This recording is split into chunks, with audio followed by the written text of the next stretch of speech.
Kaixo, gaurkoan plastikozko irlaren inguruan hitz egitera nator. Entzun duzu izen hau noizbait? Baldakizu zer den? Izenak esaten duenez, ozeanoetan dauden plastiko pilaketa handiak. Oso handiak, benetan ikaragarriak dira. Lehenik eta behin zehaztu beharko genuke zeren. Plastikozko irla bakarra ez dago, baizik eta hainbat dira.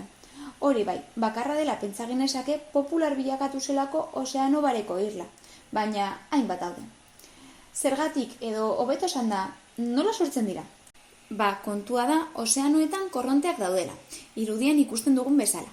Korronte hauek itsasora heltzen diren plastikoak eraman egiten dituzte zurrunbiloetara eta hor plastikoa eta beste zaborra pilatu egiten da, baina bereziki plastikoa dago. 2016 urtean 5 plastiko irla handi aurkitu ziren, baina badakigu txiki asko ere badaudela. Hauek normalean mugitzen doaz, handien parte bilakatu arte. Plastikozko irla handiena ozeano bareko iparraldean kokatzen da. 1.000.000 kilometro karratuko azalera dauka. 1.000.000. Badakizu zenbaten hori? Frantzia eta Alemania batera, baino handiagoa da. Indikoko irlak ostera 5.000 kilometro karratuko tamaina dauka. Nahiko handia ere. Eta zindarazoa? Plastikoa ez dela desagertzen. Ez da naturako elementua, eta beraz naturak ez dauka horrekin bukatzeko biderik. Uretan dagoen plastiko guzti hori zatitzen joango da. Gero eta zati txikiagoak sortzen eta zati horiek animalien tripan bukatuko dute. Ahaztu gabe denbora pila bat behar dutela zatitzeko, beraz animaliak ere hiltzen dituzte bidetik. Gainera, animalien tripa barruan gauza bera gertatuko da. Ez denez janaria ezin dute ongi liseritu. Ondorioz tripa barruan pilatuko da plastikoa. Plastikoa pilatuko duten tripa barruan ez dute gozea nabarituko eta gozez hilko dira. Horrez gain kontuan izan itsasotik datorren janaria jaten dugula, beraz parte txiki bat bada ere gure platerrean sartu eta gure gorputzean bukatuko du. Eta hauek egin aldugu, zer egin dezakegu?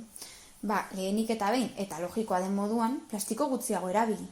Zeintzuk daude plastikoz osatua? Janari poltsak, edariak, kotzeak, boliak, ordenagailuak, lanparak, mugikorrak. Batzuetan argiago ikusten da eta beste batzuetan ez. Adibidez, gure arropan ere plastikoa dago. Ikusten duzuenez, ia gauza guztiek daramate plastikoa. Eta guztiak dira nahitaezkoa? Murriztu aldugu? Batzuk bai, eta oso errazak dira batzuetan. Saihesten oso erraza den bat, hortzetako orea da. Hortzetako ore batzuetan datozen bolatxo txikiak plastikoz eginda daude. Ahoa garbitu ostean, isurbidetik botatzen duzunean, ia ezinezkoa da plastiko hori gelditzea, eta itsasora heltzen da. Beste aukera bat, birziklatzea da. Birziklatzea albeste, naiz eta honekin gutxi egiten den. Gaur egun Espainian sortzen den plastikoaren ehuneko oso txikia birziklatzen da. Informatu zaitez honen inguruan, gero eta gehiago jakin, aukera gehiago izango dituzu arazo honi aurre egiteko. Ez bota ezer lurrera. Lurrera heltzen diren gauzak sarri ibai edo estoldetan bukatzen dute, eta hortik noski itsasora doaz. Garbiketa kanpainetan parte hartu edo zeure kabuz bildu ezakezu zarama. Adibidez, hondartzara zoazen bakoitzean 10 minutu erabili horretan, edo mendira zoazenean gauza bera egin, bidetik aurkitzen dituzun gauzak batu. Irudi hauetan nik aurreko udan hondartzan batutako zarama daukazue. Gehiago jakin nahi baduzue, honen inguruan, oinarri modura erabili ditudan 2 artikulu dituzue deskribapenean. Gustatu bazaizue bideoa, interesgarria izan bada edo zeozer ikasi baduzue, ez ahaztu like ematea eta partekatzea. Kanalera ere suskribatu alzarete biologiaren inguruko bideo gehiago ikusteko.